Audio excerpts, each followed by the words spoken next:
आज की इस प्रेस वार्ता में जिला निर्वाचन पदाधिकारी सह जिला पदाधिकारी होने के नाते और एसपी साहब की तरफ से सभी प्रेस मीडिया बंधु का स्वागत है। आज की यह प्रेस ब्रीफिंग मुख्य निर्वाचन आयुक्त भारत निर्वाचन आयोग नई दिल्ली की प्रेस नोट संख्या ECI PN 23/2024 जो आज आप सभी लोगों ने मीडिया चैनल के माध्यम से सुनी और आप लोग को भी प्राप्त है, उसी के आलोक में की गई है। आज प्रेस नोट जारी कर दिया गया है। 18 सीवान लोकसभा एवं 19 महाराजगंज आंशिक 2 विधानसभा क्षेत्र 19 संसदीय महाराजगंज क्षेत्र में अपने जिले में पड़ते हैं के लिए छठा चरण में निर्वाचन कार्यक्रम घोषित किया गया है। तिथिवार कार्यक्रम जो हम लोग को प्राप्त हुआ है वह यह है। अधिसूचना जारी किए जाने की तिथि 29 अप्रैल 2024 है। नाम निर्देशन पत्र दाखिल किए जाने की अंतिम तिथि 6 मई है। नाम निर्देशन पत्र की समीक्षा स्क्रूटनी की तिथि 7 मई 2024 है। विड्रॉवल की तिथि 9 मई 2024 है। मतदान की तिथि 18 सीवान लोकसभा और 19 महाराजगंज लोकसभा दोनों 25 मई 2024 है। मतगणना की तिथि 4 जून 2024 है और निर्वाचन प्रक्रिया पूरी किए जाने की तिथि 6 जून 2024 है। लोकसभा आम निर्वाचन 2024 के लिए रिटर्निंग ऑफिसर के रूप में जिला निर्वाचन पदाधिकारी सह जिला पदाधिकारी सीवान नामित है और 19 महाराजगंज आंशिक और 19 संसदीय महाराजगंज लोकसभा क्षेत्र के लिए जिला निर्वाचन पदाधिकारी सह जिला पदाधिकारी सारण छपरा नामित है। अपने जिले में लोकसभा निर्वाचन 2024 के लिए अधिसूचित सहायक निर्वाचित पदाधिकारी घोषित किए गए हैं, जिसमें 18 सीवान के तहत 105 सीवान विधानसभा के लिए अपर समाहर्ता सीवान है, 106 जेरादेही के लिए DCLR सीवान सदर है, 107 दरौली के लिए जिला पंचायती राज पदाधिकारी सीवान है, 108 रघुनाथपुर के लिए अनुमंडल पदाधिकारी सीवान सदर है, 109 दरौंदा के लिए उप विकास आयुक्त सीवान है, 110 बरहरिया के लिए जिला भूगोल पदाधिकारी। इसके अतिरिक्त निर्वाचन संबंधित सभी कार्यों में सहयोग के लिए जिला परिवहन पदाधिकारी, जिला आपूर्ति पदाधिकारी और प्रभारी पदाधिकारी आपदा प्रबंधन को भी ARO के रूप में नामित किया गया है। 19 महाराजगंज आंशिक के लिए 111 गोरिया कोठी के लिए उप महार्ता भूमि सुधार उप समाहर्ता महाराजगंज है और 112 महाराजगंज के लिए अनुमंडल पदाधिकारी महाराजगंज। सीवान जिले में कुल मतदाताओं की संख्या पूर्व में भी हमने आप लोगों को बताया है 25,46,041 है, जिसमें पुरुष मतदाताओं की संख्या 13,24,036 है, महिला मतदाता की संख्या 12,21,947 है और अन्य मतदाताओं की संख्या 58 है। कुल सर्विस वोटर्स की संख्या 7,277 है, जिसमें पुरुष सेवा मतदाता 6,861 हैं और महिला सेवा मतदाता की संख्या 416 है। पूरे जिले में 8 विधानसभा क्षेत्र मिला के मतदान केंद्रों की संख्या 2531 है, जिसमें 18 सीवान लोकसभा निर्वाचन क्षेत्र अंतर्गत पड़ने वाले मतदान केंद्रों की संख्या 1868 है और महाराजगंज के जो आंशिक सीवान में 2 विधानसभा क्षेत्र हैं उसमें मतदान केंद्रों की संख्या 663 है। यदि मतदाताओं की बात करें तो 18 सीवान लोकसभा क्षेत्र में पुरुष मतदाताओं की संख्या 9,82,273 है, महिला मतदाताओं की संख्या 9,04,983 यानी कि कुल 18,87,311 है। 19 महाराजगंज के 2 विधानसभा क्षेत्र जो सीवान में पड़ते हैं उसमें पुरुष मतदाताओं की संख्या 3,41,763 है और महिला की संख्या 3,16,964 कुल 6,58,727। जिला अंतर्गत कुल मतदान केंद्र भवनों की संख्या 1502 है, जिसमें 18 सीवान में 1078 और 19 महाराजगंज में 424। आपको बताना चाहेंगे कि जैसे ही प्रेस नोट जारी होता है, मुख्य निर्वाचन आयुक्त महोदय का संबोधन होता है, उसके बाद कुछ कार्य हम लोगों को आज के दिन से ही प्रारंभ कर दिए जाने हैं, जिसमें सबसे पहला काम हम लोग प्रेस ब्रीफिंग अपने प्रेस बंधुओं के साथ करते हैं। उसके बाद आज ही हम लोग सभी राजनीतिक पार्टियों के साथ MCC के स्टैंडिंग कमेटी की बैठक करेंगे, जिसमें उन लोगों को MCC संबंधित सारी जानकारियाँ उपलब्ध कराएंगे। इसके साथ आज ही MCC लागू होने के साथ जितने भी पब्लिक प्राइवेट बिल्डिंग्स हैं, सरकारी बिल्डिंग, उस पर जो भी बैनर पोस्टर जो MCC के वायलेशंस में आते हैं उसको हटाने का हम लोग काम करते हैं। 24 घंटे के अंदर में हम लोग को सभी सरकारी भवनों से ये हटा लेना होता है। 48 घंटे के अंदर से सभी पब्लिक प्रॉपर्टी से हटा लेना होता है और 72 घंटे के अंदर में सभी प्राइवेट बिल्डिंग से भी यदि इस तरह का कोई वायलेशन का कोई होर्डिंग पोस्टर बैनर है तो उसको हटाने का निर्देश। आज से ही सिंगल विंडो का जो हमारा कोषांग है वो एक्टिवेट हो जाएगा। डिस्ट्रिक्ट कंट्रोल रूम को भी आज से ही हम लोग फंक्शनल कर देंगे। इसके बाद सी विजिल जो भारत निर्वाचन आयोग के द्वारा एक प्रमुख ऐप है, जिसके माध्यम से यदि कहीं पे किसी प्रकार का एमसीसी वायलेशन हो रहा है तो कोई भी आम जनता या कोई भी व्यक्ति उसको उस पर अपना कंप्लेन दर्ज कर सकते हैं और हम लोग की जिम्मेवारी है कि 40 मिनट के अंदर उसका निपटारण करें। तो सी विजिल भी आज से एक्टिवेट हो जाएगा। कंप्लेंट मॉनिटरिंग कंट्रोल रूम भी 24/7 आज से प्रारंभ है। 1950 पे भी आप लोग कंप्लेन कर सकते हैं। आम जनता से अनुरोध होगा कि किसी प्रकार की कोई बात या शिकायत हो तो वो सालों भर चालू होता है और आज से विशेष रूप से उसको हम लोग करेंगे। आज से ही हमारे सभी फ्लाइंग स्क्वाड एसएसटी की टीम्स एक्टिव हो जाएगी। जगह जगह पे जो चेकिंग्स होती हैं वो प्रारंभ कर दिया जाएगा और कुछ रिपोर्ट्स वगैरह हम लोग को भेजने होते हैं जो आज से हम लोग भेजना शुरू करेंगे।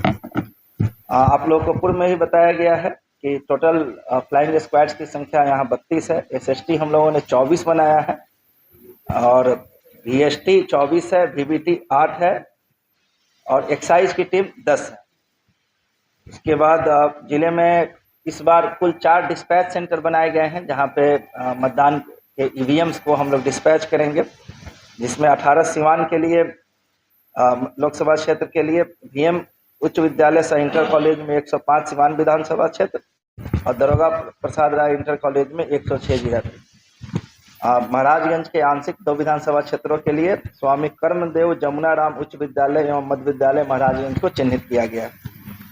आज प्रेस नोट जारी होने के साथ ही जिले में आदर्श आचार संहिता के साथ संपूर्ण जिले में 144 का भी आदेश निर्गत होगा थोड़ी देर में, जिसके तहत जो भी आदेश दिए जाएंगे आप लोगों के माध्यम से सभी आम जनता से और राजनीतिक पार्टियों से अनुरोध होगा कि 144 के आदेश में निहित सभी आदेशों का 100% अनुपालन करना सुनिश्चित करेंगे। इसके बाद हम एसपी साहब से अनुरोध करेंगे कि विधि व्यवस्था के संदर्भ में जानकारी आप लोगों को उपलब्ध कराएंगे।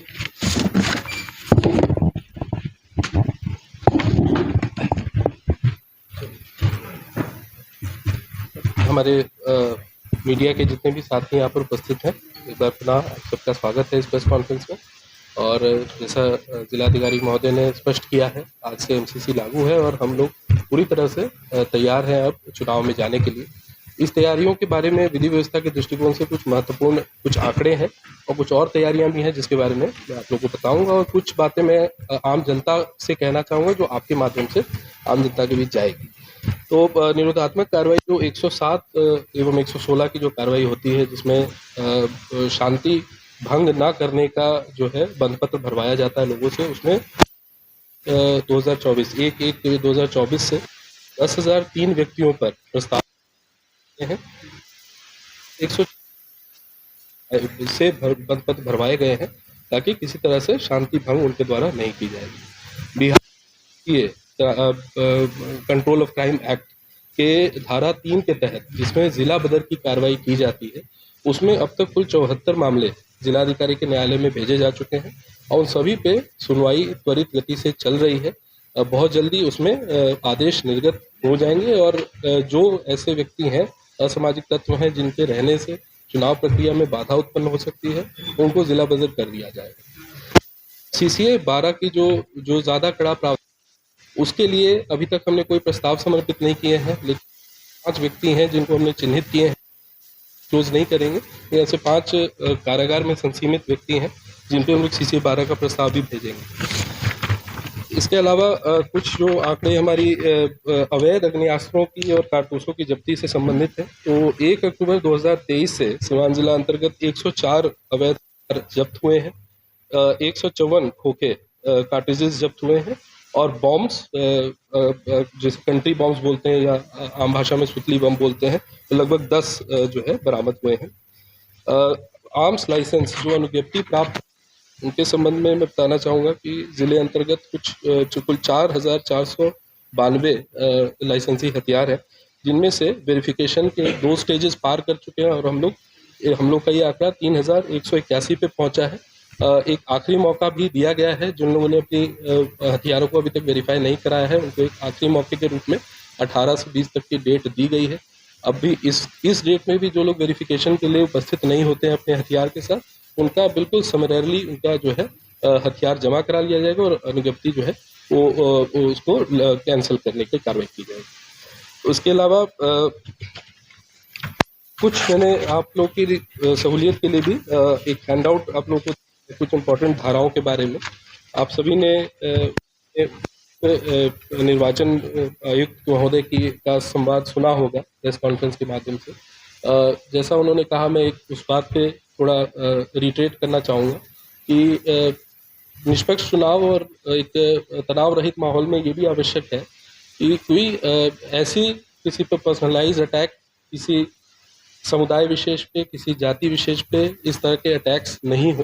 तो इसके लिए जो भी कानूनी प्रावधान है उसके संबंध में एक सूची आप लोगों को भी उपलब्ध कराई गई होगी। मैं एक आध चीज़ें पढ़ सकता हूँ इसमें से। जैसे एक धारा 505 public mischief, statements conducing to public mischief, अगर इस तरह की कोई भाषा, कोई वाक्य प्रयोग में आता है जिसमें कि जातीय तनाव उत्पन्न करने की क्षमता है, वो इस धारा आईपीसी की 505 धारा के तहत दंडनीय है।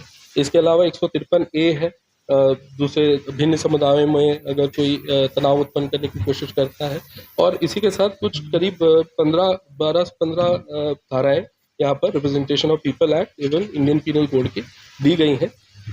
मूल बात इतनी है कि चुनाव को एक निष्पक्ष तरीके से तनाव रहित माहौल में पूर्ण कराना है और कोई भी ये नहीं समझे कि चुनाव के मौके में वो कुछ भी बोल करके और अराजकता फैला सकते हैं या विधि व्यवस्था को प्रभावित कर सकते हैं। विधि व्यवस्था पूरी तरह से नियंत्रण में है और रहेगी।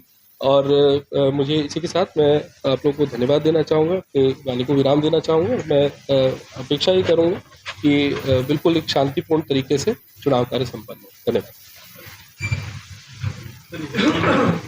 दिया गया है, ठीक है, अभी दे दिए। अच्छा, मिल जाएगा। 74 प्रस्ताव हम लोगों ने आदेश कर दिया और डेली बेसिस पे हम लोग अब सोमवार को रिपोर्ट करेंगे और जो भी वैसे व्यक्ति जो चुनाव को प्रभावित कर सकते हैं निश्चित रूप से उनको हम लोग पूरे चुनाव अवधि के लिए जिले से बाहर करेंगे। इसके अलावा आप लोगों ने जैसे एसपी साहब ने बताया कि आपने निर्वाचन आयुक्त महोदय को सुना है और मुख्य निर्वाचित अधिकारी बिहार के द्वारा भी लगातार हम लोग को इंस्ट्रक्शन प्राप्त हो रहे हैं। मैं भी एसपी साहब की बात दोहराना चाहूँगा कि हम लोगों की प्रशासन की प्रमुख जिम्मेवारी है कि चुनाव निष्पक्ष शांतिपूर्वक ढंग से, बिना किसी अराजकता का, बिना किसी वायलेंस का और सबको समान मौका देते हुए कराएं। और इसके लिए हम लोग पूरी तरह प्रतिबद्ध हैं। हमारे सभी प्रोत्साहन एक्टिव हो चुके हैं। हमारे सारे पदाधिकारी जिला स्तर से पंचायत स्तर तक के इसके लिए ट्रेनिंग सबकी एक बार दी जा चुकी है अलग अलग कार्यों के लिए।